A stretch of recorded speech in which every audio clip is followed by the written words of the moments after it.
काम अधूरा नहीं, पूरा कीजिए। सब्सक्राइब के साथ साथ घंटी जरूर बजाइए। जय हिंद दोस्तों, स्वागत है आप सभी का एक बार फिर से हमारे यूट्यूब चैनल दी कॉपी पेन में। तो पिछले वीडियो में आप लोगों ने अधिगम क्या है और उसको प्रभावित करने वाले कौन कौन से कारण थे, इनके बारे में चर्चा कर ली थी। और आशा करता हूँ वो जो पिछला वीडियो था आपको पसंद भी आया होगा। ठीक है, तो उसी क्रम में आज का जो हमारा वीडियो है वो है अधिगम की जो प्रभावशाली विधियाँ होती हैं, कौन कौन सी विधियाँ होती हैं जिनसे अधिगम अच्छे से अच्छा किया जा सकता है, उनके बारे में हम लोग पढ़ेंगे। ठीक, तो इनमें जो इम्पॉर्टेंट विधियाँ हैं उन्हीं के बारे में हम लोग चर्चा करेंगे जो अक्सर पेपर में पूछ ली जाती हैं।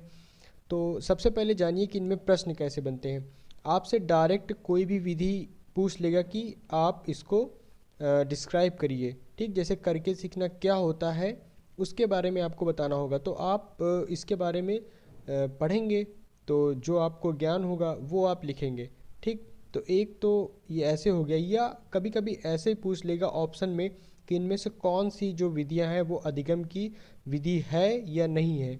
ठीक, तो आप पढ़े रहेंगे तो आराम से ऑप्शन या जो क्वेश्चन है उसका जवाब आसानी से दे देंगे। तो चलिए पहले प्रश्न की शुरुआत करते हैं। लिखा है कि अधिगम की प्रभावशाली विधियां कौन कौन सी हैं। ठीक है, अधिगम की प्रभावशाली विधियां कौन कौन सी हैं। तो अभी हम लोगों ने अधिगम के बारे में पढ़ लिया है, अब उनकी विधियां देखेंगे। ठीक, तो अनुकरण द्वारा सीखने से क्या तात्पर्य है, या ऐसे प्रश्न भी बन सकता है, या अनुकरण द्वारा सीखने से आपका क्या तात्पर्य है, ये दो प्रकार से ऐसे बन सकता है। तो आप अधिगम की प्रभावशाली कौन कौन सी विधियां हैं इसी को अपने ध्यान में रखिए। तो पहली कौन सी है, पहली विधि है वो है करके सीखना। ठीक, तो बालक जिस कार्य को स्वयं करता है उसे वह अतिशीघ्र सीख जाता है। स्वयं करने में बालक की रुचि तथा उत्सुकता रहती है और लक्ष्य भी रहता है। जिस कार्य को बालक स्वयं करता है उसके अधिगम शीघ्र प्राप्त होते हैं। ठीक, तो इसका मतलब यही है कि भाई जो बालक किसी कार्य को स्वयं करेगा तो उसकी स्वयं की भी उसमें रुचि रहेगी ना। जब स्वयं की रुचि किसी कार्य में रहती है तो उस वो कार्य और अच्छी तरीके से होता है। तो यही है कि इसका मतलब करके सीखने का जो मतलब है, जो इसमें ज़्यादा कठिन नहीं है, इजी ही है।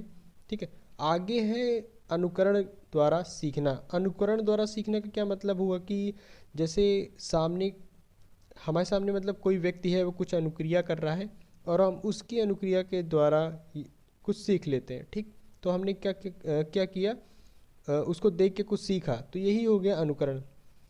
तो अनुकरण से आशय किसी व्यक्ति के द्वारा किए गए कार्य को फिर से करना है। ठीक, व्यक्ति सभी व्यक्तियों के कार्य का अनुकरण नहीं करता, वह केवल अपने से अधिक योग्य व्यक्तियों का ही अनुकरण करता है। ये पॉइंट तो आप अक्सर देखे होंगे या खुद से भी समझने की कोशिश करिए तो समझ में आ जाएगा कि आप उसी का अनुकरण करेंगे जो आपसे अधिक योग्य होगा। बालक प्राय अनुकरण से ही सीखते हैं और अनुकरण दो प्रकार का होता है, एक अनजाने में और एक जानबूझकर। ठीक, तो बालक अनुसरण करने के लिए प्रयास करते हैं, उनके द्वारा अनुकरण किए जाने का उद्देश्य होता है, वे जानते हैं कि अनुकरण से वे कुछ सीख रहे हैं। ऐसे ही आगे निरीक्षण निरीक्षण करके सीखना। तो इसमें क्या है कि निरीक्षण वास्तव में प्रत्यक्षीकरण ही है, इसमें अवधान भी सम्मिलित कर लिया जाता है। निरीक्षण से हमारा आशय किसी केंद्र बिंदु पर अवधान केंद्रित करना है। इसी कारण कहा जाता है कि बालक की शिक्षा में मूर्त वस्तुओं का प्रयोग किया जाना चाहिए। अमूर्त वस्तुओं पर बालक अपना ध्यान केंद्रित नहीं कर सकता। ठीक, मूर्त वस्तुओं का मतलब भौतिक वस्तुओं से है जिनको बालक प्रत्यक्ष रूप से देख सकता है। ठीक, निरीक्षण के विषय में सिम्पसन का कथन है कि निरीक्षण सूचना प्राप्त करने, आधार सामग्री एकत्रित करने, वस्तुओं और घटनाओं के विषय में सही विचार प्राप्त करने का साधन है।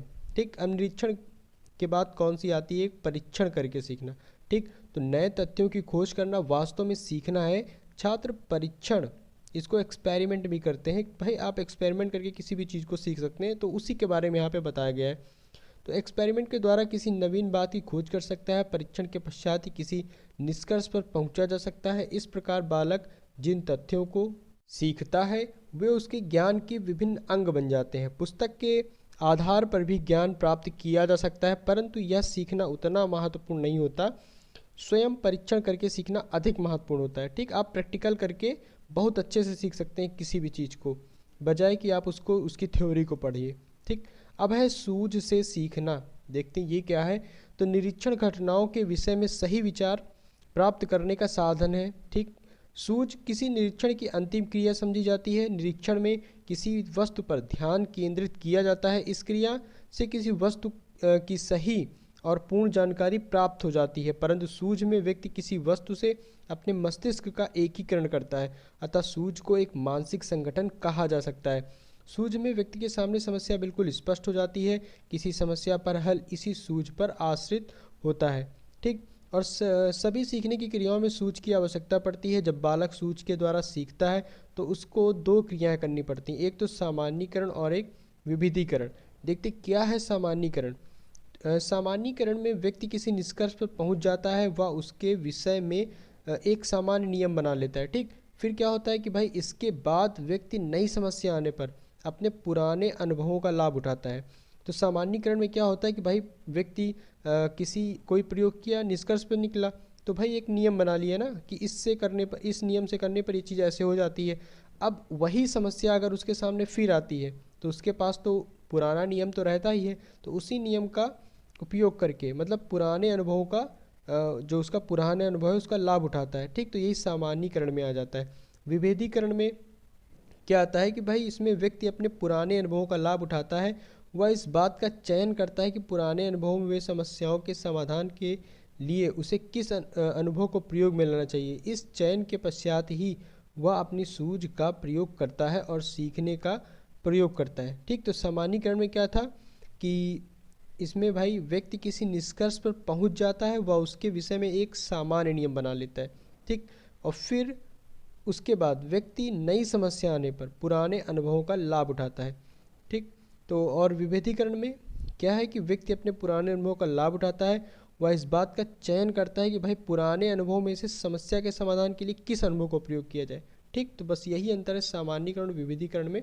आगे हम लोग अपना पढ़ते हैं कि क्या है प्रयत्न एवं त्रुटि द्वारा सीखना। तो व्यक्ति जब किसी कार्य को सीखने का प्रयत्न करता है तो आरंभ में भाई त्रुटि करता है, गलतियां करता है, परंतु लगातार प्रयत्न करने के पश्चात वह उस कार्य को करने में सफल हो जाता है। सफल प्रक्रियाओं के चयन द्वारा सीखना भी इसे कहते हैं। ठीक, तो वुडवर्थ ने भी इसके बारे में कहा है कि प्रयास तथा त्रुटि में व्यक्ति को जिस कार्य को करने के लिए अनेक प्रयास करने पड़े जिनमें से अधिकतर गलत होते हैं। तो ऐसा वुडवर्थ ने कहा था। तो प्रयत्न एवं त्रुटि से इतना आप जानिए कि प्रयत्न एवं त्रुटि द्वारा कैसे सीखते हैं। आगे है समूह विधि द्वारा सीखना। तो समूह विधि के अंतर्गत दो आ जाती हैं, जैसे कि दो और भी आती हैं, लेकिन यहाँ पे आप दो जानिए। एक वर्कशॉप हो गई और एक सम्मेलन एवं विचार गोष्ठी। तो इसमें क्या है, इस विधि में कार्यशाला का आयोजन करके छात्र वाद विवाद करते हैं तथा समस्याओं पर आपस में विचार विमर्श करते हैं। सम्मेलन एवं विचार गोष्ठी विधि, यह विधि वर्कशॉप का मिला जुला रूप है। सम्मेलन द्वारा विचार गोष्ठी करके छात्रों को नई बातें सीखने को मिलती हैं। ऐसे ही हमारी एक प्रोजेक्ट विधि है। ठीक है, प्रोजेक्ट विधि, और इसके जमता कौन है, किलपैट्रिक। इसको आप बहुत अच्छे से याद कर लीजिए। ठीक है, कि प्रोजेक्ट विधि किसने दी थी। काफ़ी इंपॉर्टेंट क्वेश्चन है ये। ऐसे प्रश्न बहुविकल्पी में पूछते हैं या अति लघुत्तरी में पूछ लेते हैं। फिलहाल आप इसको याद कर लीजिए। आधुनिक प्रयोजनवादी विचारधारा ने योजना विधि का प्रादुर्भाव किया। प्रोफेसर जॉन ड्यूवी तथा उनके शिष्य किलपैट्रिक ने इस विधि का प्रयोग कोलंबिया विश्वविद्यालय में किया। यह विधि शिक्षा के कृत्रिम वातावरण को समाप्त करने तथा शिक्षा को जीवन से संबंध स्थापित करने हेतु महत्वपूर्ण है। प्रारंभ में इसका प्रयोग छात्रों द्वारा किए जाने वाले गृह कार्यों के लिए किया जाता था, जिसमें योजना बनाना, शारीरिक श्रम करना निहित होता था। अब इस योजना विधि के सिद्धांत देखते हैं। 3 सिद्धांत भाई, इसमें कितने सी 3। तो योजना को क्रियान्वित करना छात्रों के लिए संभव हो और शिक्षक छात्रों का मार्गदर्शन करे। योजना का उद्देश्य छात्रों व शिक्षकों को स्पष्ट होना चाहिए। ठीक, योजना का उद्देश्य छात्रों व शिक्षकों को स्पष्ट होना चाहिए। योजना कक्षा से दूर सामाजिक वातावरण में पूर्ण की जाए, जिसमें व्यवहारिकता व यथार्थता क्या विद्यमान रहे। अगला है समूह अधिगम। इस विधि में बालकों को समूह के रूप में एक साथ बैठाकर उनको चित्र अथवा अन्य सामग्री देकर सिखाने का प्रयास किया जाता है। समूह अधिगम सीखने में बहुत सहायक है। यह विधि बहुत प्रचलित है। इसमें बालकों का मानसिक विकास संभव है तथा बालक शीघ्रतापूर्वक सीखते हैं। ठीक, तो यहाँ पे ये जितनी विधियाँ थी आप लोगों ने जाना, बिल्कुल सरल विधियाँ हैं। एक दो बार आप पढ़ेंगे तो याद हो जाएंगी। रटने की भी कोई ज़रूरत नहीं, क्योंकि हेडिंग के ही अनुसार उसके अंतर्गत जो चीज़ें लिखी जाएंगी वो स्पष्ट है। ठीक, तो यहाँ पे कुछ अति लघुत्तरीय प्रश्न भी हैं, ज़्यादा है नहीं, तो आप देखते हैं कि जब बालक किसी तथ्य कार्य को दूसरे व्यक्ति के तथ्य कार्यों को देखकर करता है, ठीक, मतलब एक व्यक्ति के कार्य को देखकर वो उसको देखता है फिर सीखता है, तो भाई ये क्या अनुकरण विधि कहलाती है। अगला प्रश्न है कि अन्य बातों के समान होने पर, अन्य बातों के समान होने पर कोई बालक कई बार अभ्यास करते करते कोई चीज़ सीख ले, तो सीखने की यह विधि थॉर्नडाइक की किस विधि के अंतर्गत आता है। तो भाई अभी हम लोग अधिगम के कुछ नियम होते हैं, इसके अगले वीडियो में हम लोग अधिगम के नियम के बारे में चर्चा करेंगे, थॉर्नडाइक के जो नियम होते हैं, ठीक, मुख्य और गौड़, उनके बारे में हम लोग बात करेंगे। फिलहाल आप इस क्वेश्चन का जो उत्तर है वो अभ्यास एवं त्रुटि विधि होगा, ठीक। बाकी हम लोग अभी अधिगम के नियम इसके बारे इसी वीडियो के बाद नेक्स्ट वीडियो इसी का होगा, तो उस पर चर्चा हम लोग कर लेंगे, ठीक। तो यहाँ पे हम लोगों ने ये पढ़ लिया है कि अधिगम की कौन कौन सी प्रभावशाली विधियाँ होती हैं, ठीक। तो वीडियो में अंत तक बने रहने के लिए आपका बहुत बहुत धन्यवाद, और दोस्तों तक भी वीडियो को शेयर कर दीजिए जिससे कि उनको भी फ़ायदा मिले, और मिलते हैं फिर हम लोग अपने अगले वीडियो में।